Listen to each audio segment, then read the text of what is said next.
In this short screencast, I'm going to go over how I would evaluate a series of front pages of news outlets online to help you understand more about audience, which is super important when you're evaluating information that you find online. Here's the front page for USA Today's web presence. They have a print presence as well, but this is their web presence. A couple things I might notice is the use of color. It's quite attractive. It uses a sans serif font. Okay? When I look at the top of the navigation section up here, I notice little images and icons. Okay.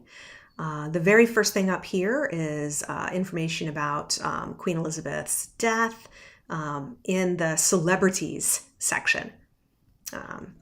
A discussion of U.S. prisons having AC in a section called Nation. They have sports coverage and so on. This is a really accessible front page, okay? It's going to look a little bit different from, say, something like the Los Angeles Times. Notice how this front page is very spare, right? It uses serifed fonts. It has a very traditional format up here for the LA Times header, okay? I'm looking up here at the navigation. I don't see any cutesy little icons, okay? It doesn't look fun. This looks like a serious, right, magazine. And in fact, it is. It's a newspaper. It's an internationally known newspaper, one of the most respected newspapers in America. You can also notice that on the front page, there's really no discussion. This is from the same day, September 12th, no discussion of the Queen's death. Okay, the Queen of England's death. It's about Mexican mafia, heat waves in LA, Congress, an endorsement of voting to vote yes on Proposition 31 banning flavored tobacco products, some podcasts, okay, latest stories, and we see a series of sort of featured content here, okay, COVID-19, student loans, right, and so on. So this is oriented towards a different ideal audience. It implies a different audience.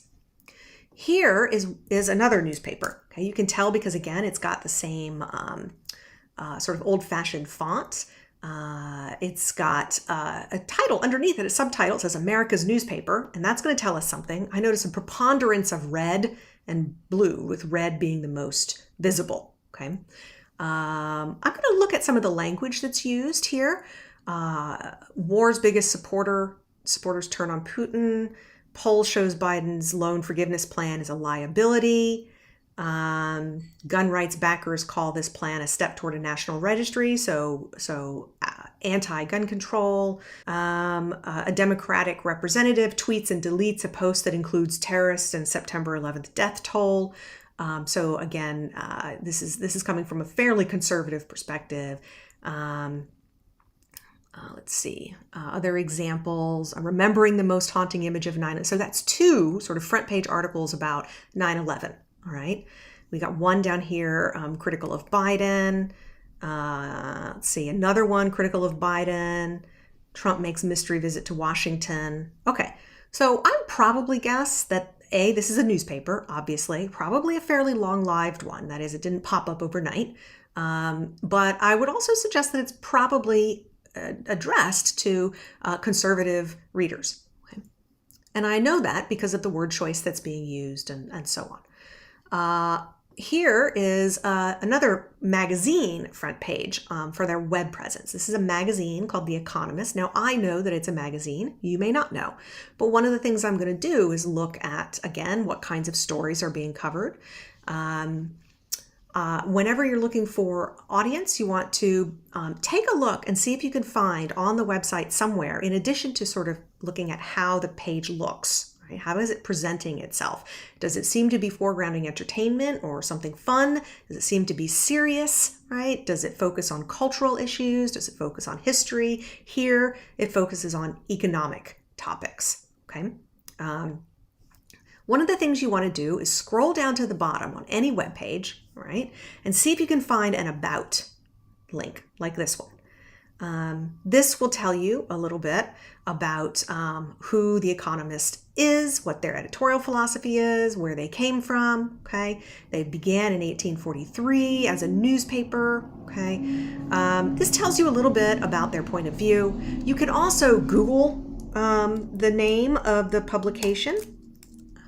I actually use Wikipedia. I'll put Wikipedia and The Economist in and see what happens. The very first thing I get is the Wikipedia article, and they're going to tell us that it's a British weekly newspaper published digitally and in print, focuses on current affairs, blah, blah, blah, blah, blah.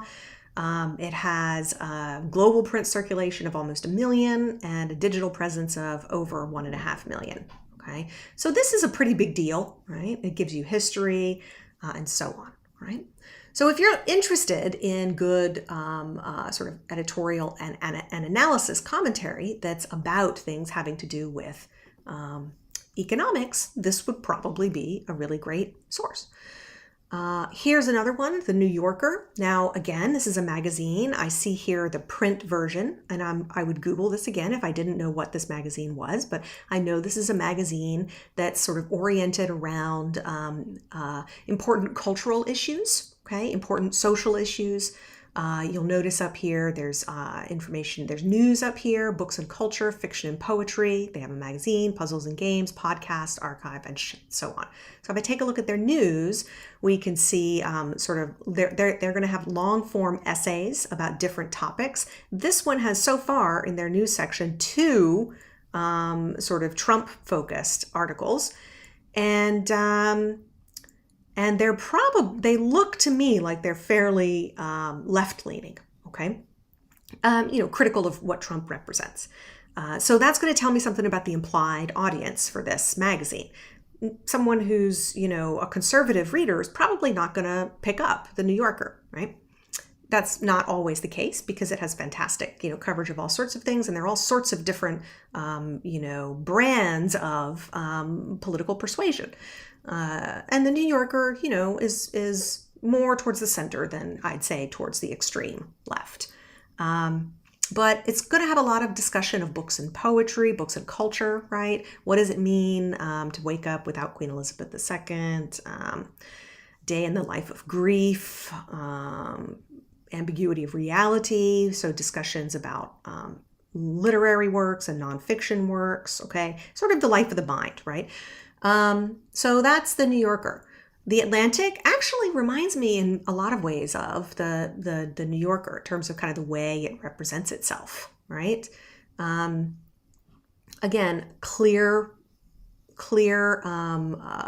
color choices. This one has a bit of, a bit of frippery in the A and the serif fonts, right? But again, it's sort of broad-based, news and cultural analysis with the kind of interest in arts and culture and things like that, okay? And you can usually notice these things, again, by looking at the kinds of sections a site will have. You can also look for the About, okay, section. And like I said, you can Google it, right? Or search for it in Wikipedia, right? So I'm going to search for the Atlantic magazine. And the first one is, here we go, American magazine, featuring articles in politics, foreign affairs, business, the economy, culture and the arts, technology and science, founded in 1857, right? So it's got a long history, didn't just pop up overnight. I'm probably going to trust this as a source, okay? Especially for, certain kinds of articles. So those are just some things to keep in mind. And I do think it's really important to just get a handle on understanding the rhetorical effects of the appearance of the page, okay? This really registers very differently than, say, this, okay, or this.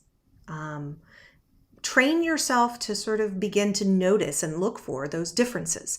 Now, the best way to become a really strong rhetorical critic, okay, and analyst is to read widely. So I can't emphasize that enough. take the time to read articles from newspapers and to look at essays that you find in magazines that are maybe a little bit longer than you might find on social media and so on. So I hope that helps. Please, again, let me know if you have any questions.